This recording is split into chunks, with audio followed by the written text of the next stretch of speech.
Magandang araw sa inyong lahat. Narito na ang Unfiltered News PH, kung saan ang balita ay diretsahan, walang halong pagkiling at para sa bayan. Alamin ang mga mahahalagang issue.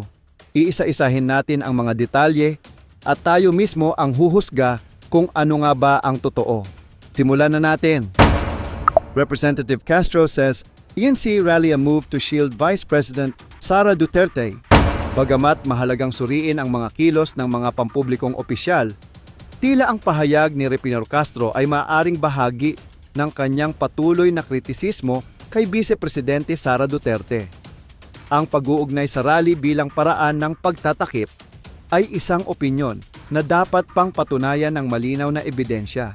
Sa halip na magtuon sa haka-haka, mas mainam na magkaisa ang lahat upang talakayin ang mga isyong tunay na mahalaga sa bayan, sa halip na palalimin pa ang hidwaan ng politika. At ayun pa nga mismo sa mga balita na kumakalat ngayon sa mundo ng social media.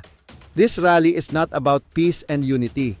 It's a calculated move to protect Vice President Duterte from answering serious allegations about her misuse of confidential funds and her accountability for the deteriorating quality of education in our country. ACA Teachers Party List Rep. Franz Castro claimed in a statement on Sunday. She also pointed out the timing of the rally, which came after a recent social weather station survey showed that 41% of Filipinos support Duterte's impeachment.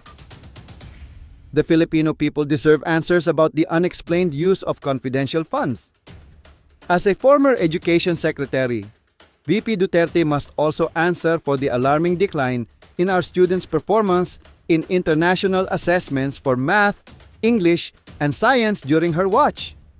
Castro stressed, walang rally ang makapagbubura sa katotohanang dapat managot ang mga opisyal ng gobyerno sa kanilang mga ginawa.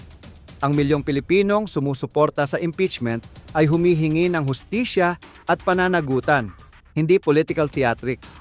Walang tunay na kapayapaan kung walang hustisya, she added. Maraming salamat sa inyong panunood.